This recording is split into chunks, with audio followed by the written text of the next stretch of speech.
राजधानी देहरादून के दून अस्पताल में एक नवयुवती की इलाज के दौरान हुई मृत्यु को लेकर परिवारजनों ने जमकर काटा हंगामा।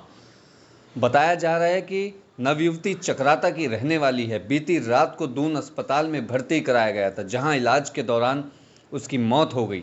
परिजनों ने डॉक्टर पर लापरवाही का आरोप लगाया। वहीं स्वास्थ्य अधिकारी पूरे मामले की जांच करने की बात कह रहे हैं, लेकिन जिस तरह से इलाज के दौरान नव युवती की मौत हुई है, इससे परिजनों ने अस्पताल में जमकर हंगामा काटा। उनका कहना है कि डॉक्टर ने इलाज में घोर लापरवाही की है। देखिए। और पटवन में एक हॉस्पिटल है, तो वहाँ एडमिट थी।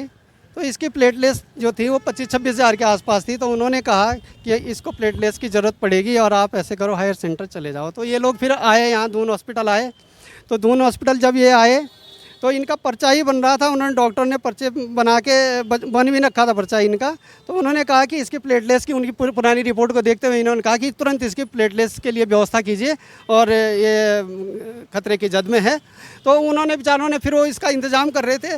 तब तक इत्तफाक में ही एक बगल में जो बिटिया थी उसने शायद पॉइजन ले रखा था और वो इंजेक्शन उसको लगने थे। उन्होंने 3 इंजेक्शन का एक कम्बिनेशन बनाया, जो कि इतनी, मैं मूर्खता बोलूँगा इनकी, कि मतलब जिसकी प्लेटलेस पहले ही कम है उसको ऐसे इंजेक्शन, तो इंजेक्शन उसमें लगाए भी नहीं जाते हैं। शायद मुझे ऐसा लगता है कि प्लेटलेस चढ़ने के बाद ही इसमें कुछ सोचा जाता है, तो डॉक्टर ज़्यादा जानते हैं।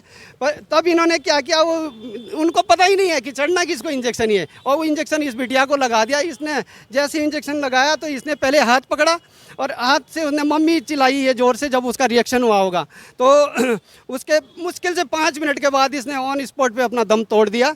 तो मैं ये कहना चाहता हूँ कि जिस प्रकार से सरकार, जो ये मुख्य यहाँ पे जो डॉक्टर थे, जो रात की जो शिफ्ट में थे, जिनके अंडर में ये नर्सेज और जो ये डॉक्टर्स थे, जो फाइनल ईयर वाले जो बच्चे हैं ये कर रहे होंगे, तो क्या मतलब ये गप्स में रहेंगे और इंजेक्शन लगा देंगे गप गप में? क्या किसी की ऐसी लाशें बिछा देंगे ये? तो इसको सुधारने के लिए जब इन्होंने मुझे सुबह फ़ोन किया कि भाई साहब ऐसी ऐसी बात हो गई करीबन 4 बजे के आसपास, तो मैंने कहा यदि सच, ये बात सच है, ऐसा गलत किया है, तो आप हिलना नहीं वहाँ से, क्योंकि ये व्यवस्था सुधारने का अब समय भी आ गया है।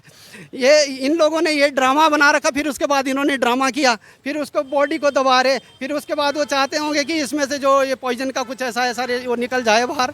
तो इन्होंने वो नलकियाँ डाल के भी उसको भी वॉमिटिंग कराने की भी इन्होंने शायद कोशिश की है, लेकिन उसके तो बेचारी की डेथ हुई। डेंगू के पेशेंट को इंजेक्शन के बाद मौत हो जाती है, तो नलियाँ क्यों डाली जाती है? कहीं ना कहीं अपने जो इंजेक्शन से रिएक्शन हुआ उसका पॉइजन बाहर निकालने के लिए। शायद ये हो सकता है, लेकिन उसको डेंगू था, शायद उसको प्लेटलेट्स की कमी थी, डेंगू था उसको। लेकिन जब प्लेटलेट्स इतनी डाउन होती है तो इसमें इंजेक्शन सोच समझ के डोज के हिसाब से दिए जाते हैं, ये हमें भी जानकारी है। लेकिन इन्होंने किस तरीके का ये कम्बिनेशन बनाया और जिससे कि मुश्किल से इसको 5 मिनट में इसने दम तोड़ दिया। ये हम सीधा 302 का तहत का मुकदमा है, इन्होंने सीधी हत्या की है। और मैं ये कहना चाहता हूँ कि ये तो हमारा केंद्र का यहाँ हॉस्पिटल है, पूरे राजधानी का यहाँ मुख्य हॉस्पिटल है। जब आप इस तरीके की व्यवस्थाओं में, यहाँ जहाँ मुख्यमंत्री जी बैठते हैं, सारा मंत्रालय यहाँ बैठ रहा है, इस चीज़ों का संज्ञान नहीं लेते ये लोग, यदि इस तरीके से, तो ये क्या आईसीयू है? ये तो इन्होंने शमशान घाट बना रखे हैं। तो इसमें बार बार मुख्यमंत्री जी हो चाहे कैबिनेट मंत्री हो, इन लोगों को आना चाहिए। और रही बात, ये निम्न तबके के लोग हैं और इनके मुआवजे कौन देगा? कौन देगा इनको मुआवजा? इन्होंने बेचारे ने पता नहीं कहाँ से कैसे कैसे लाए। तो ये कैजुअल्टियाँ तो हो ही गई। अब इसमें तो अब क्या कह सकते हैं, जो चीज़ें होनी थी वो तो भाई साहब। लगभग कितने बजे की घटना है और अभी जो युवती है उसका शव कहाँ पर है? परिवारजनों को सुपुर्द किया है या पोस्टमार्टम वगैरह? क्या मांगे हैं आपकी अभी? ये सुबह ऐसे हुआ, जब 4 बजे के आसपास, 4:30 बजे के आसपास हम लोग भी आए यहाँ पे। तो उसके बाद 6 बजे के आसपास हम ऊपर गए, तो ये इनका जो यहाँ पे जो स्टाफ का जो रोस्टर होता है ऊपर रजिस्टर, तो उसमें हम चेक करने गए थे कि किस किस की ड्यूटियाँ हैं, उसकी कॉपी लेने के लिए गए थे। जब तक हम नीचे आए तो हम बाहर यहाँ खड़े ही थे। फिर डीएम साहिबा को भी मैंने लेटर लिखा है कि इनकी सारी भरपाई की जाए और इनके ऊपर कड़ी से कड़ी कार्रवाई हो। तो तब तक इन्होंने, पुलिस वाले आए, एसएचओ साहब वगैरह, तो इन्होंने मोर्चरी में डेड बॉडी को रख दिया बिना परिवार के पूछे हुए। हमने कहा ऐसा आपने चोरी क्यों की? कि भाई कम से कम हमें पूछ तो लेते। हमने ये कहा था कि मोर्चरी में मत रखना, हो सकता कुछ पॉइजन के ऐसे अंश है तो मोर्चरी के अंदर कुछ हो सकता, उसमें व्यवधान होता है। तो हमने ये कहा था, किसी ने हमें बोला था, तो हमने बोला अभी रहने दो, कोई ऐसा डिकम्प्रेस भी नहीं हो रही इसकी, मैंने कहा अभी रहने दो इसे। तो इन्होंने वो उसको भी अंदर कर दिया। फिर हमने उसको बार बार बोला महोदय जी इसको वापस लाइए। फिर उन्होंने भी ये कहा, फिर उन्होंने कहा बोले यहाँ बवाल हो जाएगा वो सब। मैंने कहा हम ऐसे लोग नहीं है, बवाल तो होना चाहिए कायदे में। जिस तरीके से इन्होंने हत्या की है इसमें बवाल क्या, इनको तो मैंने कहा नंगा नाच करना चाहिए इनके 7 सालों के जो ऐसा काम करते हैं। हालांकि ऐसे मंच में ये बात नहीं कहनी चाहिए, लेकिन जब किसी की कैजुअलिटी होती है तो दुख चटक चटक के तड़प के मरी हो, हमारे यहाँ ये सामने की बात है। एक तरफ स्वास्थ्य मंत्री जो है उत्तराखंड के स्वास्थ्य सेवाओं को लेकर नए रिकॉर्ड बनाने की बात करते आ रहे हैं कि कई फील्ड में जो है हम स्वास्थ्य सेवाओं में नए रिकॉर्ड बना रहे हैं, लेकिन उत्तराखंड का सबसे प्रमुख अस्पताल जो है वहाँ पर एक ऐसी लापरवाही किस तरीके से, मतलब कहीं ना कहीं पर एक ऐसी ठोस कार्रवाई होनी चाहिए कि भविष्य में ऐसी लापरवाही ना हो। बिल्कुल, देखिए मैं तो बाइट में भी नहीं आना चाह रहा था, आपको मैं भाग रहा था ऐसे ही। मैंने कहा बाइट के देखो, मुझे ऐसी चीज़ों पे कोई लोकप्रियता हासिल करने की मैं अच्छा नहीं मानता।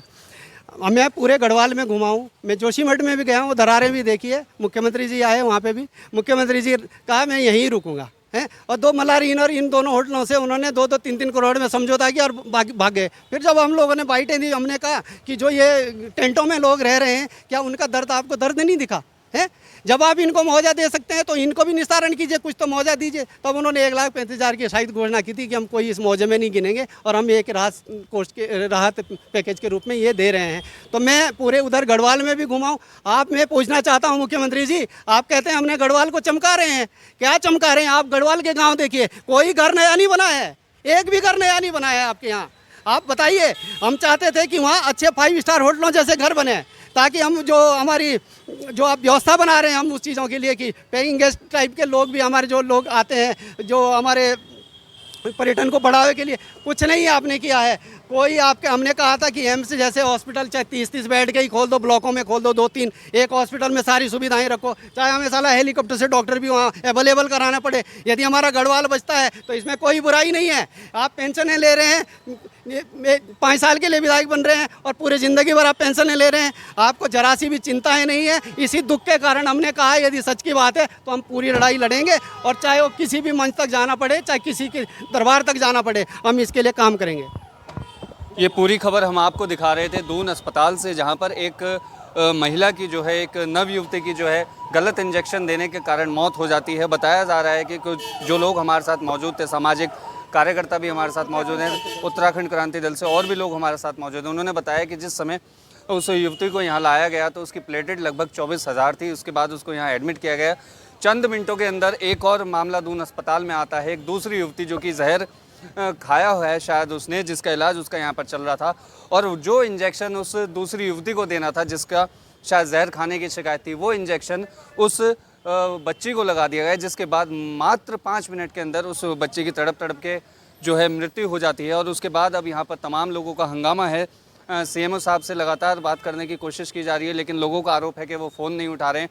और आरोप ये भी है कि एक तरफ जहाँ हम स्वास्थ्य सेवाओं में नए आयाम गढ़ने की बात कर रहे हैं, वहीं उत्तराखंड की राजधानी देहरादून का प्रमुख जो अस्पताल है, सरकारी अस्पताल दून हॉस्पिटल, वहाँ ये जो लापरवाही हो रही है आखिर क्यों हो रही है। और भी लोग हमारे साथ मौजूद हैं, बॉबी पवार हमारे साथ मौजूद हैं, पीड़ित के परिवारजन वाले हमारे साथ मौजूद हैं। पूरा मामला आपको विस्तार से बताएंगे इसी रिपोर्ट में कि क्या पूरा मामला। और मांग सिर्फ एक है कि रोस्टर के हिसाब से उस समय जो तैनात डॉक्टर थे, जो स्टाफ था, जो नर्सिंग डिपार्टमेंट था, उनको तत्काल रूप से सस्पेंड किया जाए। उसके साथ बच्ची का जो है, वो जो युवती है, उसका जब पोस्टमार्टम हो तो पूरी उसकी वीडियोग्राफी हुई की जाए। और रोस्टर के दौरान जो स्टाफ मौजूद था उनके ऊपर 302 का मुकदमा दायर करके कार्रवाई की जाए। हमारे साथ यूकेडी से जो भाई साहब विक्रम सामने आया, आप लोग यहाँ पर आए हैं, जो क्या है इसकी स्थिति, घटनाक्रम क्या?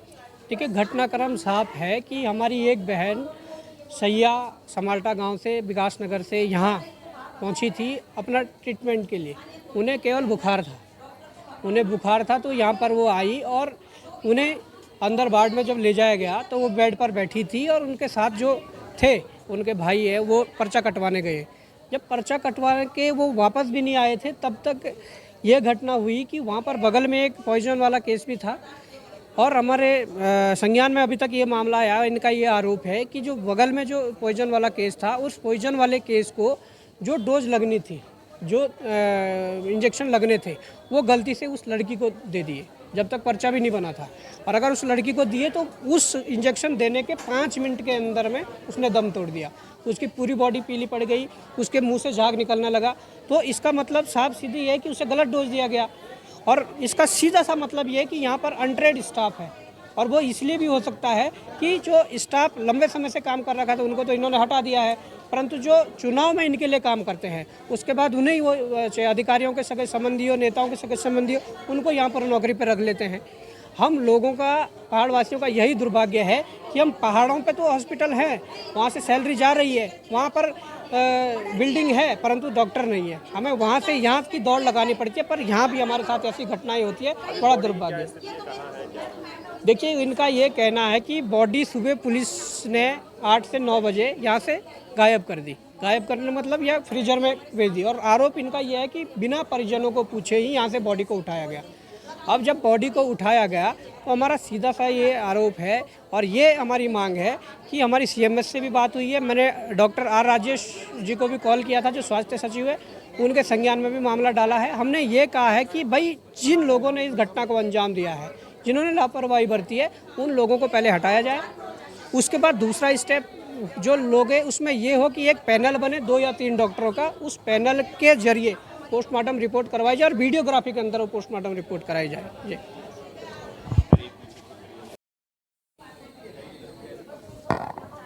भाई आप जब यहाँ पर आए थे, पेशेंट को लाए थे, क्या हुआ था? सर जैसे मैं पेशेंट को लाया, मेरा पेशेंट अपने आप चल के आया, स्वस्थ था बिल्कुल, ज़्यादा वो नहीं थी दिक्कत, पेन हो रहा था खाली ना, बॉडी पेन। प्लेटें उसकी डाउन थी 24,000। तब मैंने उनको दिखाया था इमरजेंसी में, जैसे मैंने पर्चा बनवाया, उन्होंने बोला कि पर्चा बना के ले आओ। तब तक मैं पर्चा बनाने यहाँ काउंटर पे आया हूँ। जब तक मैं काउंटर पे पर्चा बनाने आया हूँ तब तक वो मेडिसिन किसी और को लगानी थी, वो मेरी बहन को लगा दी उन्होंने। वो थी जहर वाली मेडिसिन, मतलब एंटीडोज था वो। तो तब तक मैं यहाँ से गया पर्चा बनाने के लिए, उन्होंने बोला कि पर्चा बना के लाओ। तब तक मैं वहाँ तक गया, तब तक उन्होंने उनको इंजेक्शन लगा दिया था। वो चिल्लाई तो मैं भागता हुआ गया। तो मैं भागता हुआ गया तो मैंने देखा कि वो बेड पे ऐसे लथपथ थी पड़ी, मुंह में से झाग निकल रहा था। मुंह में से झाग निकलने के बाद 2 बोतल इतनी बड़ी बड़ी खून की निकली है, मुंह के द्वारा, नली द्वारा निकाली उन्होंने डॉक्टर। अभी बॉडी फ्रीजर में रख रखी इन्होंने हॉस्पिटल में। डॉक्टर कुछ कह रहे हैं, कहाँ है, कोई बात नहीं? डॉक्टर ये अभी थोड़ा उनके साथ समझौता नहीं हुआ सर जी।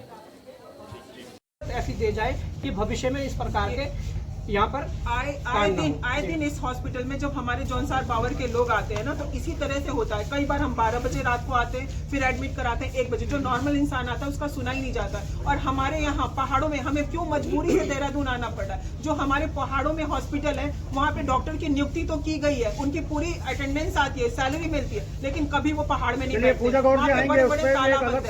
नहीं, अलग से मुद्दा नहीं है, ये हमारे लोगों का मुद्दा है। हमारे लोगों के साथ अन्याय हो रहा है। हम जानवर हैं कि आप पहाड़ पे मरने के लिए छोड़ते हैं? हॉस्पिटल आपने क्यों बनाया? 2 करोड़ की बिल्डिंग आपने क्यों खड़ा की है? जब आपको नियुक्ति उनकी वहाँ पे नियुक्ति क्यों दिखाई है? आप यही नियुक्ति दिखाई है, प्लेन में नियुक्ति दिखाई है। पहाड़ का पैसा क्यों ले रहे हैं? पहाड़ की सैलरी लेनी नहीं चाहिए उनको, जब वो यहाँ पे नहीं कर सकते। ओके, छोटा ही बताना है सर। हमारे क्षेत्र से एक महिला आई हुई थी, उसने जहर पी लिया था। तो हम बैठे हुए थे यहाँ पे, एक लड़की आई और एक महिला आई, वो यहाँ पे बैठ गई। तो ओम प्रकाश जी ने बोला कि भाई ये जौनसारी है। मैंने बोला आप जौनसार से हो? कि हाँ जी, शहरिया से हैं। कि शहरिया क्या बोलते हैं, समाल्टा से। और मैंने बोला क्या हुआ बेटा? कि बुखार। मैंने बोला हो जाएगा ठीक। वो हंस रही, बातें कर रही, उसकी मम्मी भी बातें कर रही। तब तक एक डॉक्टर आया, उन्होंने चेक किया, उन्होंने बोला कि बेटा आपको बुखार है? उन्होंने बोला कि हाँ बुखार है। कि दर्द भी हो रहा है कहीं शरीर में? कि ना। कि और क्या प्रॉब्लम है? कि और मैं ठीक हूँ। तो एक उन्होंने बोला कि इंजेक्शन लगा दो। नर्स गई वहाँ पे, उन्होंने 3 शीशियाँ तोड़ी ऐसे, एक पहले तोड़ी तो उसको भरा, फिर दूसरी तोड़ी, तीसरी तोड़ी, फिर ले आई। और जैसे ही लगाया सर, वैसे ही वो लड़की जैसे लगाया वैसे ही उसने हाथ पकड़ा, चिल्लाई वो आ करा। फिर अपनी मम्मी को उसने पकड़ा कि मम्मी ऐसे बोला, फिर जोर से चिल्लाई हो। फिर लड़की का एकदम रंग बदल गया सर, जो उसके पैर के तलवे हैं वो पीले पड़ गए। सर डॉक्टर के पास क्यों आते हैं लोग? कि जान बचा दे हमारी, भगवान मानते हम डॉक्टर को। यहाँ तो ये जानवर बने हुए, राक्षस बने हुए, और हम पहाड़ से दुर्लभ क्षेत्र से इतने भरोसे में आते कि हमारी जान बच जाए, और ये हमारे साथ ऐसा व्यवहार कर रहे हैं। और जो लड़की जब चिल्ला रही थी उसकी माँ को बाहर भगा दिया। तो सर इसमें जो दोषी है उन पर कार्रवाई